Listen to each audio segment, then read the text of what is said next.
Welcome to special analysis. నేను రమ్మ మండవ. ఈరోజు అనాలిసిస్లో భాగంగా మనం తీసుకోబోతున్న టాపిక్ ఏంటంటే, ఇక్కడ అనాలిసిస్కి మనం ఒక టైటిల్ పెట్టున్నాం. వచ్చే ఎన్నికల్లో మనం కొట్టబోతున్నాం అని చెప్పి కేసీఆర్ చాలా సీరియస్గా మాట్లాడారు నిన్న తన కలిసిన నేతలతో. ఆ టైటిలే పెట్టున్నాను నేను. అయితే దాని కంటిన్యూషన్గా ముందు నీ కొడుకుని నీ కూతుర్ని లైన్లో పెట్టు అని చెప్పేసి నేను టైటిల్ పెడతాం జరిగింది. ఇంకా దారుణంగా కూడా పెట్టొచ్చు కేసీఆర్ చేసిన పనులకు టైటిల్. కానీ కొంచెం ఎథిక్స్ని ఫాలో అవుతాం కాబట్టి మనం అంతకన్నా పెట్టలేం. అయితే ఇక్కడ కేసీఆర్‌లో ఆత్మవిశ్వాసాన్ని ఎవరైనా గూడా ఒప్పుకోవాల్సిందే. కానీ గత కొన్ని రోజులుగా కేసీఆర్ వ్యవహార శైలి గానీ, ఎస్పెషల్లీ పార్టీ ఓడిపోయిన తర్వాత ఆయన వ్యవహరిస్తున్న విధానం గానీ, ఈ చూసిన వాళ్ళు ఎవరైనా సరే మళ్ళొకసారి బీఆర్ఎస్ అధికారంలోకి వస్తుందని గూడా ఎవ్వరూ అనుకోరు. అయితే లేటెస్ట్‌గా తనను కలిసిన ఈ పంచాయతీ ఎలక్షన్స్ జరుగుతా ఉన్నాయి. కొంతమంది బీఆర్ఎస్ నుంచి గెలిచిన అభ్యర్థులు కేసీఆర్‌ని కలిసే ప్రయత్నం చేశారు లేటెస్ట్‌గా ఫార్మ్ హౌస్‌లో. వాళ్ళకి అపాయింట్మెంట్ ఇవ్వడానికి వాళ్ళకి ఒక రోజు పట్టింది. ఖాళీగా కూర్చున్న కేసీఆర్. సో కలిసిన తర్వాత ఆయన వాళ్ళకి కొంత బూస్ట్ ఇచ్చే ప్రయత్నం చేశారు. మళ్ళా నెక్స్ట్ ఎలక్షన్స్‌లో మనదే అధికారం. మనం ఈసారి రేవంత్‌ని కొట్టబోతున్నాం, రేవంత్ ప్రభుత్వాన్ని పడగొట్టబోతున్నాం అన్న విధంగా వాళ్ళు కొంత బూస్ట్ ఇచ్చే ప్రయత్నం చేశారు. అయితే ఇక్కడే చాలా చర్చ జరుగుతోంది. కేసీఆర్‌లో నమ్మకం ఉండాలి.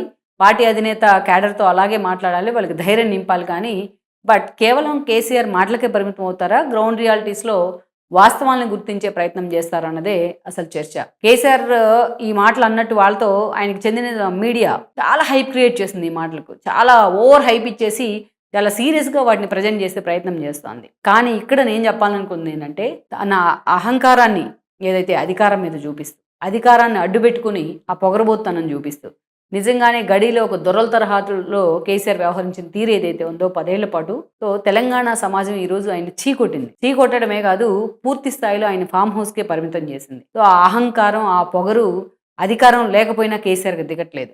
నిజంగా దిగున్న కేసీఆర్ అయితే ఈరోజు ప్రతిపక్ష హోదా తనకి ఇచ్చిన తర్వాత ఇంకా తన బాధ్యత పెరిగింది అనుకునేవాళ్ళు. 10 ఏళ్ల పాటు తనని తెలంగాణ ప్రజలు అధికారం ఇస్తే, ముఖ్యమంత్రి స్థానంలో కూర్చోబెడితే కనీసం గ్రాటిట్యూడ్ లేకుండా ఈరోజు కేసీఆర్ ఫామ్ హౌస్కే పరిమితం అవుతున్న పరిస్థితి అయితే ఉంది. అసలు ఎందుకు ఫామ్ హౌస్లో ఉన్నాడు ఆయన అంటే, బీఆర్ఎస్ నుంచి ఎక్కడా కూడా ఎవరికీ సమాధానం రాదు. కేవలం తను ఎక్కడ ఎమ్మెల్యే పదవి తన మీద అనర్హత వేటు పడుతుందా అనే భయంతో ఒక్కరోజు అసెంబ్లీకి వచ్చారు. సెక్రటరీ దగ్గర సంతకాలు చేసి వెళ్ళిపోయారు. ఇక ఎంపీ ఎలక్షన్స్ సమయంలో పార్టీ ఓడిపోతుందేమో, కనీసం ఒక్క సీట్ అయినా వస్తుందని చెప్పేసి ఒక్కరోజు కావాలి ప్రచారానికి వెళ్ళారు. ఆ తర్వాత కేసీఆర్ బాలేకపోతే అప్పుడప్పుడు హాస్పిటల్కి వెళ్తాం తప్పించి ఎక్కడా కూడా కేసీఆర్ మనకు కనిపించట్లేదు. కేసీఆర్ కేవలం ఫామ్ హౌస్కే పరిమితం అవుతున్నారు. అంటే ఇక్కడ కేసీఆర్ వైఖరి ఏంటి? నీకు అధికారం ఉంటేనే నువ్వు ముఖ్యమంత్రి హోదాలో అటు ఇటు పెద్ద రాజు వెడలే రవితేజంలో అదరగా అన్నట్టు షికారు చేస్తూ ఉంటావు. అంటే నీకు ముఖ్యమంత్రి పదవి లేకపోతే నువ్వు జనంలోకి రావు, పార్టీ వాయిస్ ఉండదు, కానీ కేవలం ఫామ్ హౌస్కే పరిమితం అవుతావు. ఇది కేసీఆర్ గురించి ఆ పార్టీలోనే జరుగుతున్న చర్చ ఇది. అందరూ చంద్రబాబు నాయుడిని గుర్తు చేస్తూ ఉన్నారు. ప్రతిపక్షంలో ఉన్నప్పుడు ఎంత మోర్ అండ్ మోర్ అలర్ట్గా ఉండాలి అనేది చంద్రబాబు నాయుడిని చూసి నేర్చుకోవాలి. ప్రతిపక్షంలో ఉంటే చంద్రబాబు నాయుడు పాదరసం లాంటి వాళ్ళని చెప్తారు చాలామంది. ఒక చిన్న కార్యకర్త వెళ్తున్నాడని ఆయన తెలిసిన వాళ్ళని పిలిచి కూర్చోబెట్టుకొని ఒక అరగంట సేపు వాళ్ళని కన్విన్స్ చేస్తారు, వాళ్ళని ఆపేసే ప్రయత్నం చేస్తారు ముందు. ఆ ప్రయత్నం కూడా బీఆర్ఎస్ నుంచి లేరు. ఈరోజు ఒకే ఒక ఓటమి కేసీఆర్ని అధపాతాలని తొక్కేసింది. ఒకే ఒక ఓటమి ఆ పార్టీ భవిష్యత్తుని సవాల్ చేస్తూ ఉంది. అదే పార్టీకి సంస్థాగతంగా కేసీఆర్ నిర్మాణం చేసుంటే డే 1 నుంచి, ఆ సంస్థాగత నిర్మాణం సరే పైపైన వచ్చిన వాళ్ళు వెళ్ళిపోయినా మిగిలిన వాళ్ళంతా స్ట్రాంగ్గా పార్టీని పుష్ చేసేవాళ్ళు ఈ రోజున. కానీ ఆ పార్టీ కేవలం ఎమోషన్స్ మీద బిల్డ్ అయిన పార్టీ లైక్ వైఎస్ఆర్సీపీ.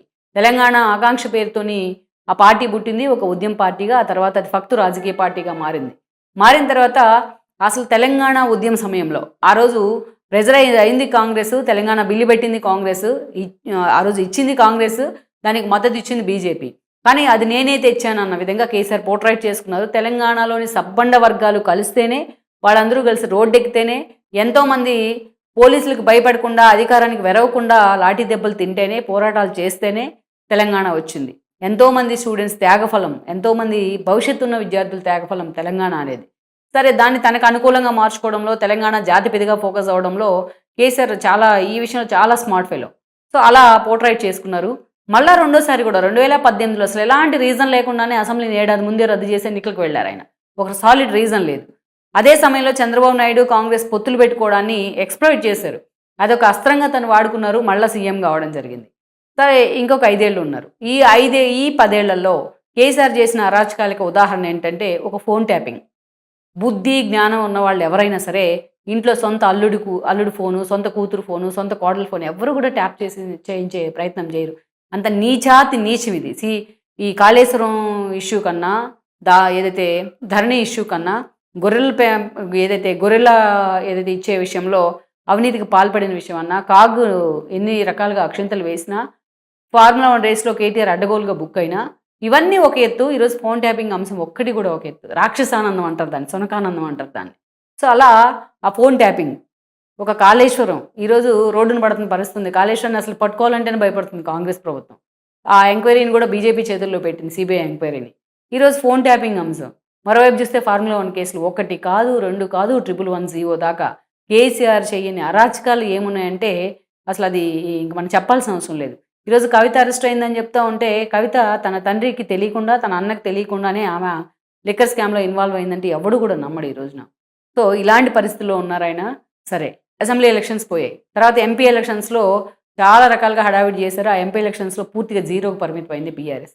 ఆ తర్వాత వాళ్ళ సొంత సీటు లాస్ట్‌లో చనిపోతే కంటోన్మెంట్‌కి ఎన్నికొస్తే ఆ సీటు కాంగ్రెస్ ఖాతాలో పడింది. జూబ్లీ హిల్స్ కూడా వాళ్ళ సొంత సీటే. డే 1 అభ్యర్థిని ప్రకటించారు. కానీ ఇంట్లోంచి బయటికి రాడు బాపు మాత్రం. గడిలోంచి బ్రేక్ చేసి బయటికి రాడు. సో, ఆ ఎన్నిక కూడా కేటీఆర్ ఎంత ఎక్స్‌పోజ్ చేద్దామని ప్రయత్నం చేసినా అది ఓడిపోయింది. కేసీఆర్ పెర్ఫార్మెన్స్ 0 అయింది ఈరోజు బీఆర్ఎస్‌లో. పెద్ద హోప్ కనిపించట్లా. అటు హరీష్ రావు పాపం ప్రతిరోజు తన పాతివ్రత్యాన్ని నిరూపించుకోవాలి. ఈరోజు ఇక కేటీఆర్ రేపో మాపో ప్రాసిక్యూషన్ కూడా అనుమతి ఇచ్చారు కాబట్టి ఫార్ములా 1 రేస్‌లో ఆయన విచారణకు హాజరు కావాల్సిందే. ఆయన అరెస్ట్ తప్పదని కూడా ప్రచారం జరుగుతూ ఉంది. ఇక ఫోన్ ట్యాపింగ్‌లో ఎలాగూ కేసీఆర్ పూర్తిగా అడ్డంగా బుక్ అయినట్టే. అసలు భవిష్యత్తు ఏంటోనే తెలియట్లా బీఆర్ఎస్‌లో. కొడుకేమో ఒక దారిలో ఉన్నారు, కూతురు అడ్డంగా పార్టీ పొరుగు తీస్తూ ఉంది, కేసీఆర్‌నే సవాల్ చేస్తూ ఉంది. ముందు ఇంటిని చక్కబెట్టుకోవాలి. ఇంటిని చక్కబెట్టుకున్నాడు ఎవడైనా వీధిలోకి వచ్చి సక్సెస్ అవుతాడు. అంతేగాని వీధిలోకి వచ్చి అరుస్తూ ఉంటే ఎవరు కూడా సక్సెస్ కారు. అందుకే రేపు మనం కొట్టబోతున్నాం అంటే, లాస్య చనిపోయిన తర్వాత కంటోన్మెంట్ కొడతా ఉన్నారు, అది పోయింది.